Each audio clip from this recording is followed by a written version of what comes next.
दे दो राम मीठी वाणी दे दो राम, दे दो राम।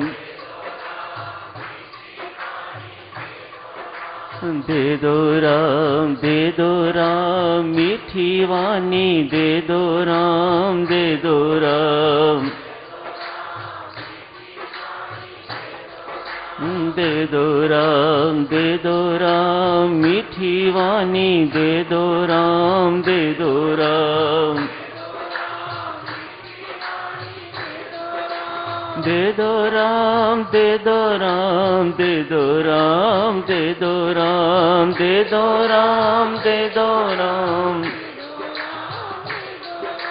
दे दो राम, दे दो राम निर्मल बुद्धि दे दो राम, दे दो राम, दे दो राम।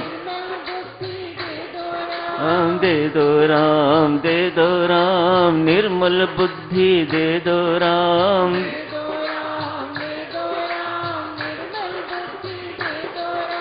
दे दो राम, दे दो राम, दे दो राम, दे दो राम, दे दो राम, दे दो राम। दे दो राम, दे दो राम मीठी वाणी दे दो राम, दे दो राम, दे दो राम मीठी वाणी।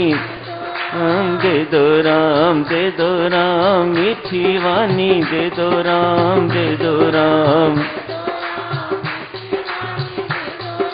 दे दो राम, दे दो राम निर्मल बुद्धि दे दो राम, दे दो राम, दे दो राम। दे दो राम, दे दो राम निर्मल बुद्धि दे दो राम, दे दो राम, दे दो राम निर्मल बुद्धि दे दो राम, दे दो राम, दे दो राम निर्मल बुद्धि दे दो राम, दे दो राम, दे दो राम मीठी वाणी दे दो राम, दे दो राम, दे दो राम निर्मल बुद्धि दे दो राम। बहुत बहुत धन्यवाद देवियों। पूज्यपाद स्वामी जी महाराज ने आज नाना उक्तियों का प्रसंग लिया है। मिसलेनियस स्टेटमेंट्स, नाना उक्तियां, मिसलेनियस बोध सूत्र। हर स्टेटमेंट जो स्वामी जी महाराज ने लिखे हैं, दिए हैं, मननीय एवं आचरणीय। कहां से शुरू करें समझ नहीं आती।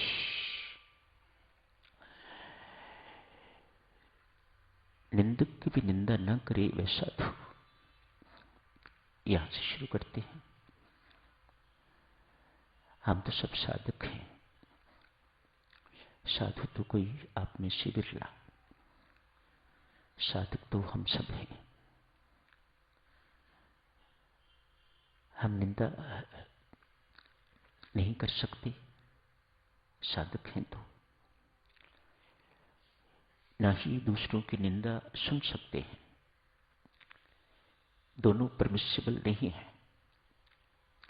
ना निंदा करना ही द्वेषपूर्ण आलोचना। भीतर द्वेष है तो किसी दूसरे की आलोचना करनी और फिर उसे बखान करना निंदा कहा जाता है। ये द्वेषपूर्ण आलोचना साधक को परमिसिबल नहीं है। दूसरों की निंदा सुननी भी परमिसिबल नहीं है। दोनों चीजें साधक को नहीं करनी चाहिए।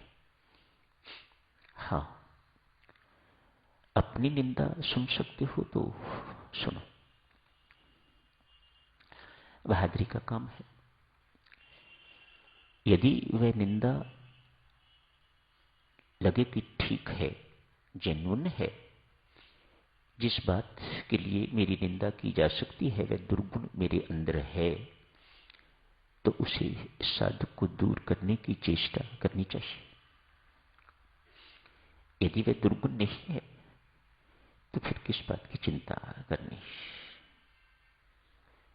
इधर से सुनी, इधर से निकल दी। उस निंदा करने वाले व्यक्ति की भी निंदा नहीं करता, वैसा लोग है, कोई जरूरत ही नहीं।